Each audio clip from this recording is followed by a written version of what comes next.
Joy Putera Jasinaga. Di sini saya akan membahas tentang matematika diskrit, mulai dari himpunan, relasi, fungsi, dan proposisi. Apa aja sih pengertiannya dan jenis-jenisnya? Di sini saya akan jelaskan.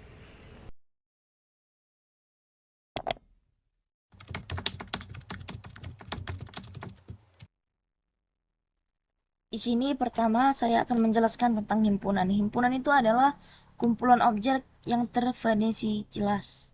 Contohnya A, himpunan A. Objek yang terdefinisi jelas itu ada 1, 2, dan 3. Baru contoh yang kedua adalah himpunan B. Objek yang terdefinisi dengan jelas ada apel, jeruk, mangga. Baru di sini jenis-jenis himpunan. Yang pertama adalah himpunan kosong dengan tanda 0 dan yaitu di garis gitu. Contohnya adalah bilangan genap antara 3 dan 4. Kan nggak ada nih antara 3 dan 4. Tidak ada lagi bilangan genap diantaranya. Biasanya cuma ada bilangan desimal, maka tidak ada. Dia adalah himpunan kosong. Baru yang kedua adalah himpunan subset. Subset ini adalah anggota A subset B. Jadi semua anggota A itu ada di himpunan B. Contohnya adalah himpunan A kita tengok di sini 1 2 dan himpunan B ada 1 2 dan 3. Jadi himpunan A ini adalah anggota B, di mana 1 2 juga adalah himpunan dari B. Baru yang ketiga, himpunan semesta. Biasanya dilambangkan dengan S atau U. Contohnya U, semua bilangan bulat gitu ya. Baru yang keempat, himpunan kuasa. Semua subset dari suatu himpunan. Contohnya A12, maka himpunan kuasanya itu adalah himpunan kosong 1212. Nah, di sini aku akan ngasih tahu gimana caranya itu buat nyari himpunan kuasanya. Contohnya kita buat adalah himpunan A ada 1, 2, dan 3. Gimana cara menentukan berapa banyak sih himpunan kuasanya? Jadi kita buat adalah 2 pangkat berapa banyak dari jumlah himpunan A itu. Ada 1, 2, 3. 3 kan? Jadi 2 pangkat 3. Hasilnya 8.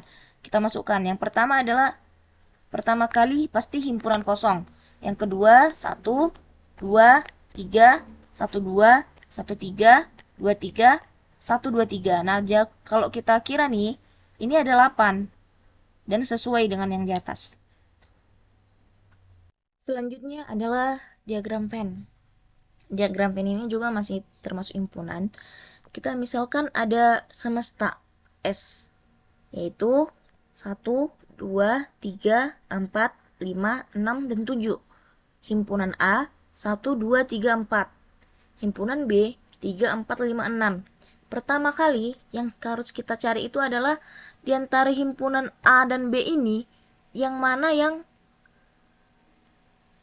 anggota himpunannya itu sama, yaitu ada 3 dan 4. Maka kita gambar diagram Venn-nya, kita tulis tempat semesta S, baru kita buat himpunan A dan himpunan B. Yang tadi yang saling beririsan adalah 3 dan 4. Maka 3 dan 4 ini kita tempatkan di bagian yang beririsan. Baru 1 dan 2 di tempat himpunan A dan 5, 6 yang tidak beririsan yang ada di tempat yang B. Baru ada dia yang tidak termasuk himpunan A, tidak termasuk himpunan B, tapi dia ada di semesta S. Maka dia itu akan berada di luar lingkaran A ataupun B. Itu inilah 7.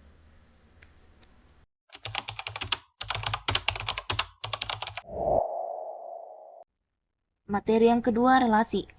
Relasi adalah hubungan antara elemen dari dua himpunan.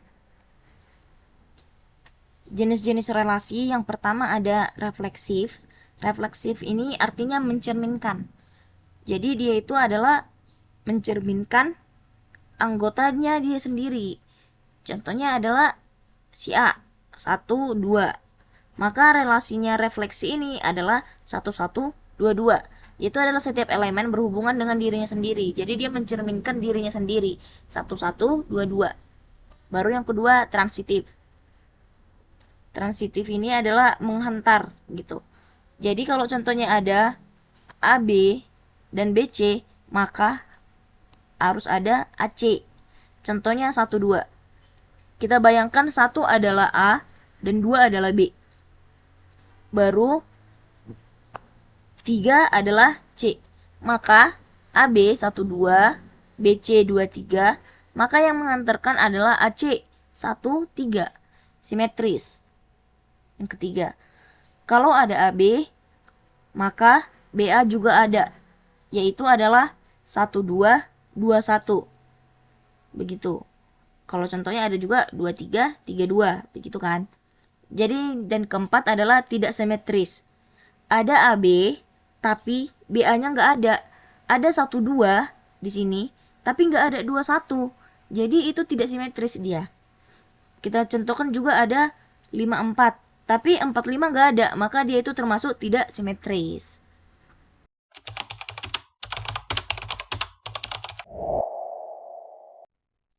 Fungsi. Fungsi adalah relasi khusus dengan syarat setiap elemen di himpunan asal atau domain hanya boleh punya satu pasangan di kodomain. Jadi kalau contohnya daerah asal domain ini mempunyai dua pasangan, sudah jelas dia nggak akan fungsi. Jenis-jenis. Yang pertama adalah injektif. Injektif adalah setiap output hanya berasal dari satu input.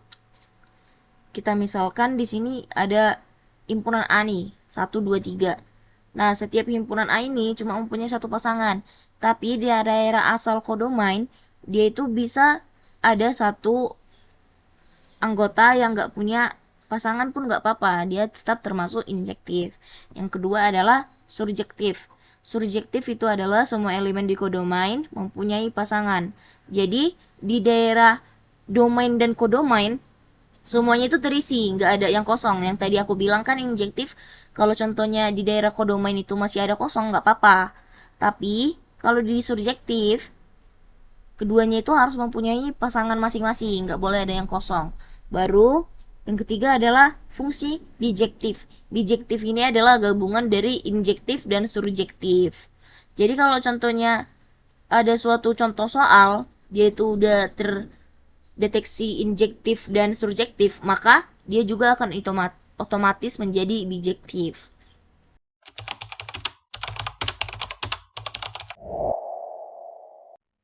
Materi yang terakhir adalah proposisi dan operasi logika. Proposisi ini adalah pernyataan benar atau salah. Jadi, pernyataan yang dapat kita buktikan dia itu benar atau salah. Misalnya, P, 2 tambah 2 sama dengan 4. Kita dapat membuktikan kan? 2 tambah 2 itu 4, benar. Dan Q, 5 itu genap. Kita bisa membuktikan 5 itu genap atau enggak. Walaupun hasilnya salah, tapi kita bisa membuktikannya. Contoh-contoh yang enggak presisi itu adalah, contohnya adalah kalimat perintah. Kalimat bertanya, contohnya tutup pintu itu adalah kalimat perintah. Itu bukan termasuk proposisi. Kalau contohnya bertanya, 2 tambah 2 adalah 4, tanda tanya. Jadi itu bukan proposisi. Baru dia itu orang pintar. Kita nggak bisa pastikan dengan langsung dia itu benar-benar pintar nggak sih. Bisa aja menurut aku dia pintar, tapi menurut orang lain enggak. Jadi itu adalah kalimat-kalimat yang tidak proposisi, yang tidak dapat dibuktikan benar atau salahnya. Operasi logika. Contoh-contohnya adalah di sini negasi. Negasi itu adalah membalik nilai. Kalau contohnya hari ini ujian, maka negasinya adalah hari ini tidak hujan. Konjungsi. Konjungsi itu dan. Saya belajar, saya lulus. Kalau dia pakai konjungsi, P konjungsi Q, saya belajar dan saya lulus. Di sini kalau konjungsi itu, dia itu terbukti benar kalau keduanya itu benar. Oke? Baru yang ketiga, disjungsi atau benar jika minimal satu benar. Kalau contohnya salah satunya ada salah, maka salah. Keempat, implikasi. Jika maka, jika P maka Q. Contohnya, jika hari ini hujan, maka jalanan basah. I just had to let you know you're